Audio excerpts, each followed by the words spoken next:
You'll know you're finally growing when your longest friendships start to feel like a performance. Today, we're talking about the loneliest part of growth, the loneliest part of success, the betrayal of outgrowing your friends.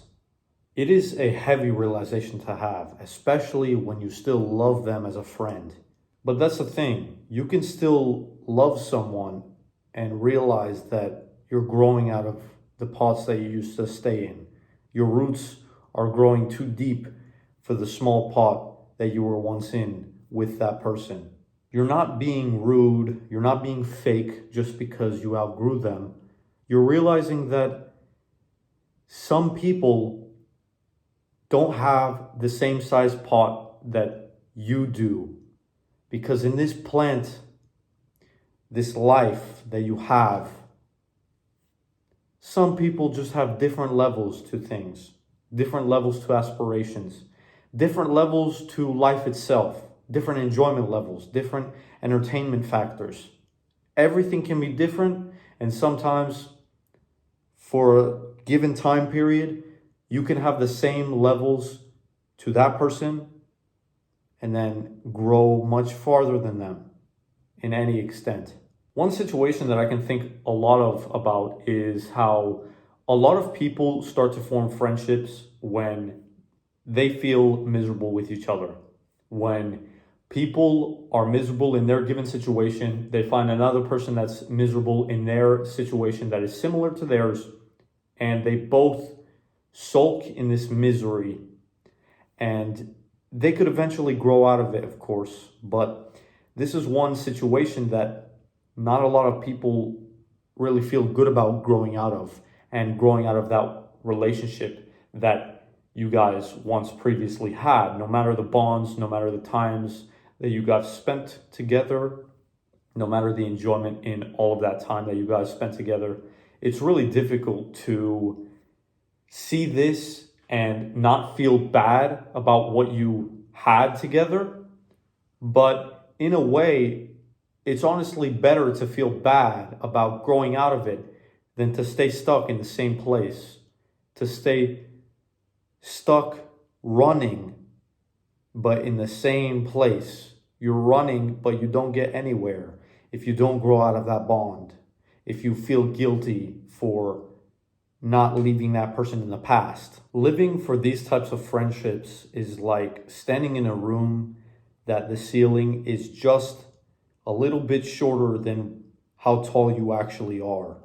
And you realize you can live in this room, but then the longer you live in this room, your back starts to ache. You have neck problems because you're always having to slightly bend your head forward to walk around everywhere, up until you realize that the best option for this specific room is to just get out of the room. A lot of times we feel as if just because we're in a room, we're stuck there.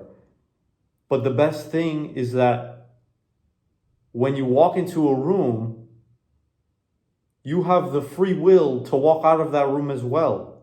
It's better to walk into a room and step out knowing that you're not in the right room than to stay stuck in that room forever. To stay stuck in that room where the ceiling is too low forever. To stay stuck having the back pain, having the neck pain, saying this is fine, just because you might feel guilty that the people in the room are going to feel sad if you might leave. Why would you do that to yourself?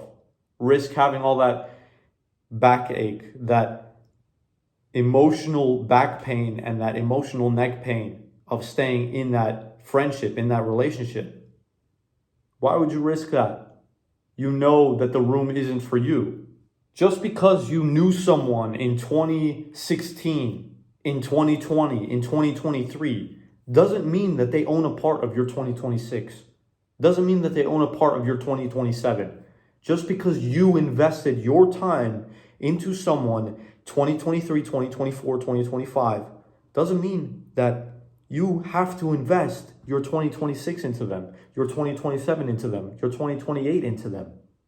You can take the investment leave it there and realize that your investment paid off because you learned that this person shouldn't be part of your future, shouldn't make you shorter than what you actually are. You realize that your investment pays off really well because you understand that when you sit there and look at everything, consider your feelings for the relationship, for the friendship, it's not worth the pain or the emotional labor anymore. It's not worth that. Because back then, it could have very well been worth it.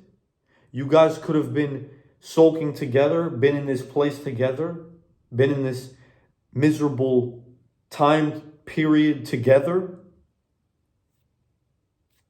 And then you grow out of it. Sometimes you have to take things as they are, appreciate them for the moment that they gave you, the moments that they gave you, the time period that they gave you, the friendship that they gave you, and understand that not all these friendships have to be grown together. They don't have to be permanent best friend, permanent acquaintance, just because of your guilt. If you didn't get anything from the video up to this point, I want to leave you with one thought. If you stayed exactly how you are for the sake of everyone's comfortableness, would you be able to look at yourself 5 years in the future and take yourself seriously? Or would you be staring at a stranger who traded in their potential for a sense of belonging that didn't even fit? Loyalty to yourself has to come first. Because if you lose yourself, you have nothing left to give anyone anyway. Catch you all on the bright side.